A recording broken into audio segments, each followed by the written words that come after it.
welcome to another edition of the Back of the Class podcast. Today is a very special episode as Juan, Cadavid, and myself are in Los Angeles for the E3 Gamer Convention. So we left Zach at home, so he won't be here.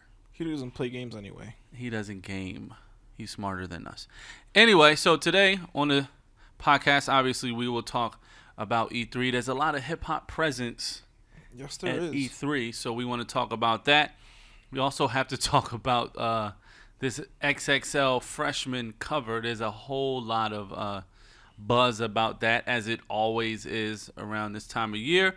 And last but not least, we're going to talk about Childish Gambino being cast in SpiderMan in some capacity. We will try to guess what that's all about. But anyway, without any further ado, Juan, why don't you tell the folks at home who don't know what E3 is, what it is? So basically, E3 is when it comes to gaming, it's the most exciting time because there's press conferences by all the major companies like Nintendo, Microsoft, who make Xbox, Sony, PlayStation, and this is where they announce their new games, their new franchises, returning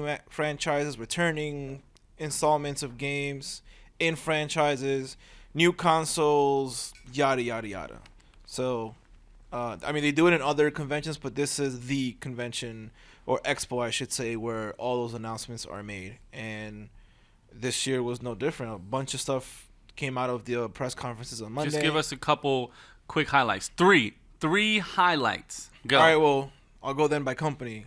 Xbox unveiled their new Xbox One S, which is basically the second version of the original Xbox One. Slimmer, faster, stronger. They announced that they have another console coming out supposed to blow everything else away, called Project Scorpio.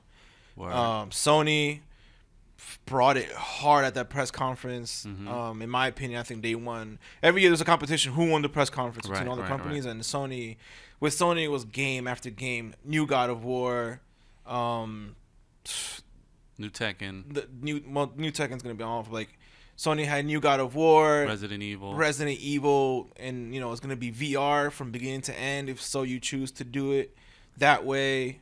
They just did it. They didn't fluff. No talking in between announcements. It was just game after game. Last Guardian is finally coming out in like 2 months. They showed some Call of Duty footage. They absolutely killed it. No console announcements like everyone expected about the new PS4. They didn't really need to. Right. So. Yeah, we're not getting it this year anyway. So. Yeah, and obviously Nintendo's big thing was more footage and more gameplay of the new Legend of Zelda, which everybody, rightfully so, is going apeshit for. Right. Now, what we also noticed was there was a whole lot of rappers participating in E3, either participating or just coming through to play games or performing. We just saw Lil Wayne, and right now, for those of you at home who were hearing about Lil Wayne had another seizure. We just literally maybe an hour and a half ago, we just saw him perform at the Samsung booth at E3 here. So he's fine. He looked like he was in perfect health. He looked like he didn't have any issues. He wasn't taking it light. He was his usual turned up self. But Lil Wayne was here. The Game, of course, who's a LA native, he was here. Wiz Khalifa was here. Snoop Dogg was here. Who else was Soulja Boy here? was there. Soulja Boy Tellum was here. We saw Rick Fox walking through. Yeah. Murs was there, who's always there because he's a big gamer. Right. Yeah, so I think it's dope, man. Hip hop is, present everywhere all the time. But at this convention where you would expect it to just be kind of nerded out, video game fans, it just shows that hip hop loves the games as well. And the games love hip hop. And speaking of hip hop games. Kanye, can we talk about this Kanye West? Oh, this Kanye game. Can we talk about this amazing Kanye game? Can you give us the premise? It's funny because there's so much Kanye stuff that I would have never thought news to come out of E3 in regards to Kanye. So number one, a new trailer for his video game came out where the premise of this game is to get Kanye's mom, Donda West, into heaven. Right. From the screens that I saw and the little bit of the trailer I saw, It's a black woman riding a Pegasus in the sky, and your purpose in the game is to get her through the pearly gates to heaven. Right. Now, some background for you. Before Kanye really took an interest in music, he loved video games. He was a gamer. His mom actually set him up with classes to create video games at a young age. During that time, he fell in love more so with creating the sounds and the music that went into the games. He stopped creating games and started focusing on making beats and making music. So it kind of comes full circle that his first video game, his first foray, if you will, into the foray, or whatever that word is, into, video games would be about his mom. Yeah. And her getting into heaven. She was the one who kind of planted the seed, for video games for Kanye. But yeah. And the other piece of news is there's a new South Park game coming out by Ubisoft. Man. And obviously, they poke fun at Kanye. Obviously, everybody's familiar with the South Park episode the fish sticks, and he's a gay fish.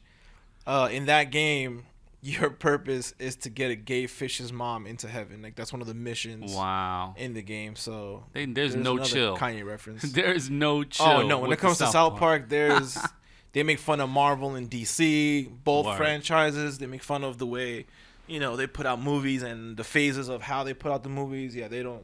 South Park, they don't pull punches. So that's a good game to look out for.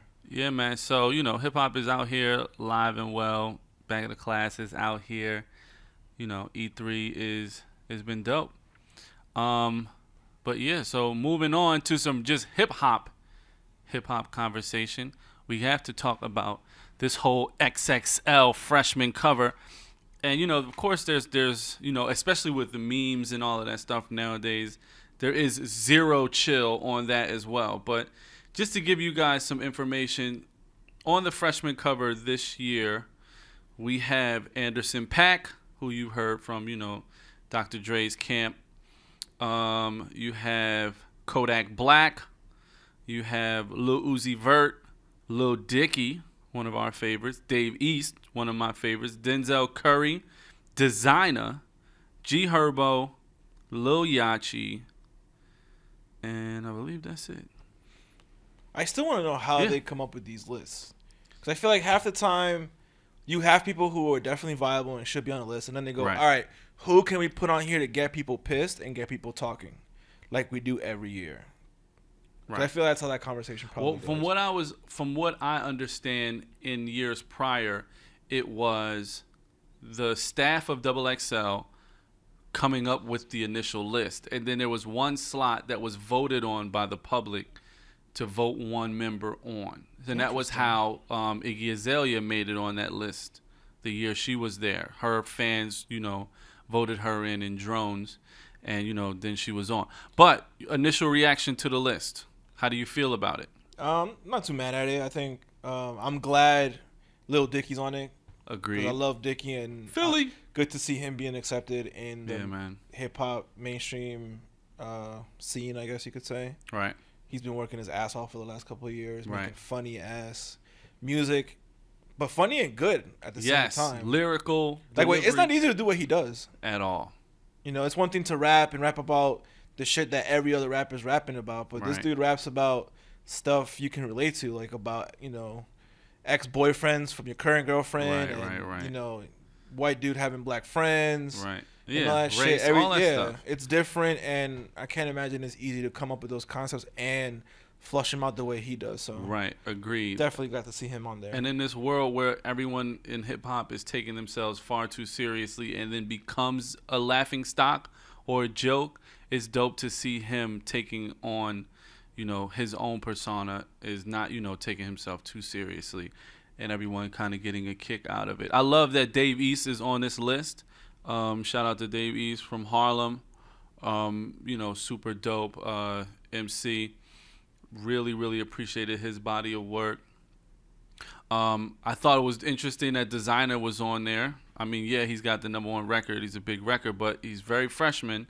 He only got one song, maybe one more, that we all know of. So I honestly feel like of the last few years, this might be the most solid XXL list in terms of there's no one on here where I'm like, nah, they don't belong here. What is this doing? This is a publicity stunt, or or anything like that. So I think this year I don't have any beef with the list. Yeah, no, I'm not beefing with anything on that list. Word.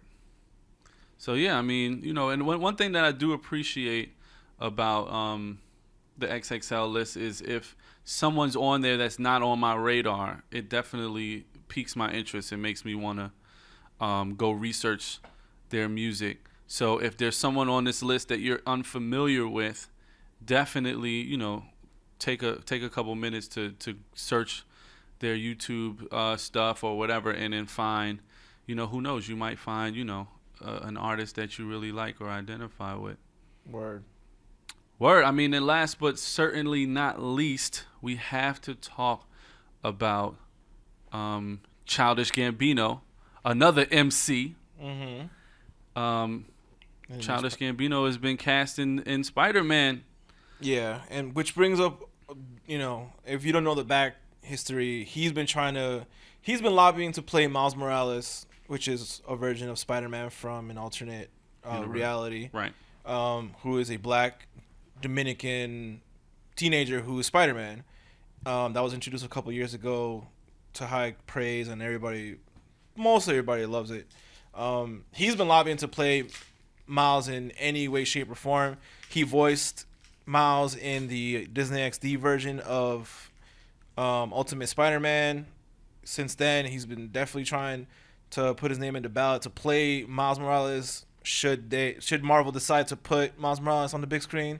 So, given that we're getting a new Spider-Man movie, Spider-Man Homecoming, but that Spider-Man is already cast. But right, the last couple of years, the Spider-Man series has been crossing through different planes of dimensions. There's different dimensions where Spider-Man's a woman. Also, like the Spider-Gwen, other Spider-Women, other types of Spider-Men in other universes. And they've been in each other's runs on the comics. So it's not out of the realm of possibility that he might have been casted as Miles Morales, and he's coming in to this universe of Spider-Man, as Miles from another alternate reality. If you keep up with all that, congratulations. Now, my question is, we know how young the Spider-Man is right now. So, for you guys at home, the Spider-Man that was in Civil War is the Spider-Man that will be in the next Spider-Man movie. Mm-hmm. Now, how old or what is the timeline with Miles Morales? That's because the thing. Miles is Childish young too. Is old. Yeah, no, yeah. He's no spring chicken, as they call it. Boom. Miles is definitely a 16-year-old, 15-year-old, still in high school, dealing with teenage stuff. Right. So he's the same age as Spider-Man. He's basically the same age, yeah. But it doesn't. I mean, Marvel could definitely just say, oh, he's an older version of Miles, showing up to help. I mean, this is all assuming that he is Miles. Right. There's other characters he could be playing. He could be playing one of the villains. You know what I mean? He could be playing his best friend. You know what I mean? He could be playing. Who knows with Marvel? Like, could he be playing his best friend if he that old? That's true. That's a good point. I don't know, man. No, he can't be playing his best friend. I mean, there's rumblings of that he could play. Man, the name of the character escapes me. Because Michael Keaton's already on it, and so that's one villain. But it's pretty been said there's going to be two villains. So maybe he's the other villain. Maybe. So what are the villains? Do we know what the villain is for this movie? No, not really. It's mostly speculation. Everyone's pretty dead set that Michael Keaton's going to play the Vulture, which makes sense. But it hasn't been announced officially yet. Right. So everything's still up in the air. But the fact that, Donald Glover, a.k.a. Childish Gambino, signed on, I think it's a good thing, and it just raises awareness for this movie, and people keep talking about it and speculating who he's gonna play. So now Spidey, from what I know of being your friend for the last couple years, is one of your favorite characters. I think second to Batman. Is that true? Yeah. Close. It depends on the day of the week. Right. Okay. One day Batman's my number one. Another day Spider-Man's my number one. Right. But those two are definitely my end all be all. Yeah. Now, have you been a fan of any of the Spider-Man movies that we've gotten thus far? The Spider-Man 1, Sam Raimi Spider-Man, I liked. I even loved Spider-Man 2, same series. I hated Spider-Man 3. Hated. What was Spider-Man 3? Amazing or no? No. Spider-Man 3 was the one with the dude from the '70s show, Topher Grace, playing Venom. Oh, right. And and Green Goblin being played by Harry, and with that stupid glide, the fucking snowboard, that the hoverboard. Right. That was a debacle. Amazing Spider-Man, wasn't a fan of it. I didn't like Andrew Garfield as Spider-Man. I feel like they try to cram so much into Amazing Spider-Man 2. So yeah, not. I haven't liked the Spider-Man movie since Spider-Man 2. So as a super duper Spider-Man fan, what are some of the things that you must see, that they must have present in this new Spider-Man movie to make you believe that they can pull off a good one? Now, one of the things that I remember you saying that you appreciated about the Spider-Man that was in Civil War was that the web shooters and stuff like that. So give us some of the things that have to be present in this new Spider-Man. Sure. Well, they're already on the right step. I love Tom Holland, who they casted to play Spider-Man. Everyone loved him in Civil War. I love that he's using web cartridges instead of the webbing comes from the inside of his wrist, which is stupid. I love that they're not going origin story, because by now you know how Spider-Man becomes Spider-Man. Yes. You could do that in opening credits. You could do that in a 1-minute flashbacks. Like, you don't need a whole, you don't need it to be walked through step by step. Definitely it has to have a lot of, web slinging through Manhattan. I love that they're really, really nailing the Queens aspect, because he is from Queens. Right. Aunt May is hot because it's Marissa Tomei, and she's super duper hot. But my favorite part is that he's going to be interacting with other superheroes in the Marvel Universe that are from New York. Tony Stark is already in it. Right. Hopefully. Cap. Cap. And Marvel's so good at intertwining. They'll probably mention the like Daredevil and all that stuff. Like, I can't imagine not. One of the biggest things is whoever they get to cast to play JJ. The editor at the Daily Bugle who hates Spider-Man, because that part, that's one of the things they got absolutely right in the first Spider-Man series, because JK, he killed it. He was awesome. I think that's pretty much it. I mean, good villains and just good storytelling, man. As long as the storytelling is good, and it's Marvel, so I'm pretty sure it will be. Right. I'm I should be happy, and I think I will be happy. So hopefully the who knows what love interest we'll get, Mary Jane or Gwen Stacy. Do we have to have a love interest? I mean, it's American cinema where you always have to have a love story. Oh, that's my least favorite part of superhero movies and comics and stuff like that. It's just like, why? Yeah. Why? You're super.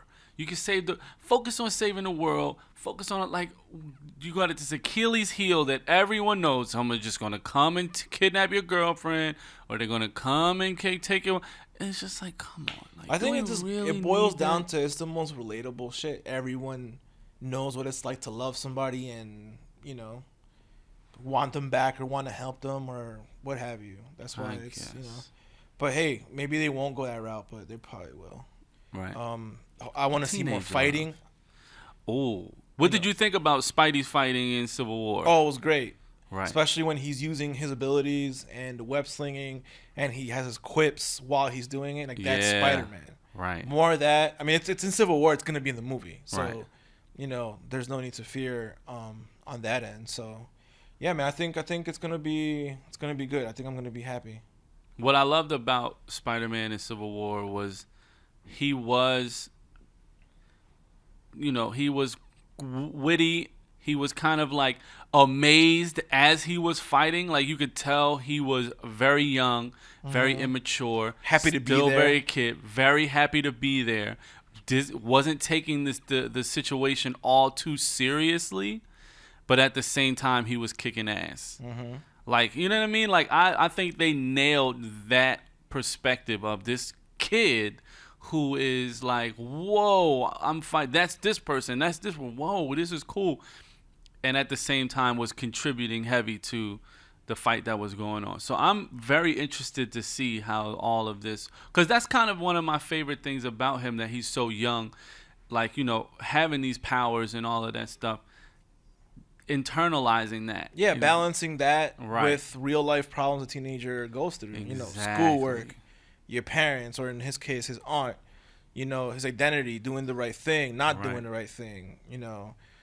He wants to go out and go on a date with a girl, but yet there's a fire 3 blocks away. Does he blow off the girl and go say, you know, that kind of stuff? And you could relate to it because everyone has these choices in their life. That's what makes, you know, to me, that's what makes stuff in movies and TV, it's relatable. It's relatable. If it's relatable, you're going to get sucked into it. If it's not relatable, you're really not going to give a shit. And that's one of the biggest things that I think a lot of movies and TV shows kind of get wrong is they don't go the route where anybody from old to young can relate to a certain thing. Right. Another thing that I know they're not going to do because Marvel's not stupid is try to cram like a ton of stuff into it and add villains and then do some stuff like, and then there's this other universes and then the Beyonder and then then, you know, Thanos still exists. You know what I'm saying? Like, just cram all this stuff in your brain, because knowing them, they probably want to, you know, roll out a nice franchise of SpiderMan movies for real this time. Yeah, because that's what I felt in the old in the Amazing Spider-Man series. It was, he's Spider-Man now. Oh, but Gwen died all of a sudden. You're like, fuck, she died already? Mm-hmm. I would have thought this would happen way later. You know, in the next movie, she already knows he's Spider-Man? Gee, like in this one movie? And he has this villain in this one movie. It's so much. And it's overwhelming, especially if you're the casual fan. You know what I mean? Mm-hmm. And I think that's one of the things that Marvel does best. They have a plan, and they execute it very well. So, like I've said, I'm probably redundant at this point, but I definitely think it's in good hands. So, word. All right, well, that's going to do it for this quick episode of the Back of the Class podcast. Next week, we will be back with the homie Zach Dion. And, yeah, man. So, thanks for listening. As of always, please rate, subscribe, you know, leave us a comment. Let us know what you think and how you feel. Hit us up on Twitter if, you know, we got... What have been, if you're a gamer, what have been your highlights of E3? Yeah. Because there's so much going on at E3. It's ridiculous. Also, we launched the Kanye Effect last week. You know, this week, episode 2 went up. So make sure you check that out. It's been getting a whole lot of love. If you're a Kanye West fan, you know, this is all about how he has impacted, you know, our industry and pop culture in general in many different ways, from sneakers to fashion to music and production, you know, and things of that nature. So definitely stay tuned over these next maybe 4 more weeks. And check that out. Hit up fuse.tv for all of our E3 content as well. Word. Keep in the loop of all of those types of things. And we will catch you next week. Peace. Peace.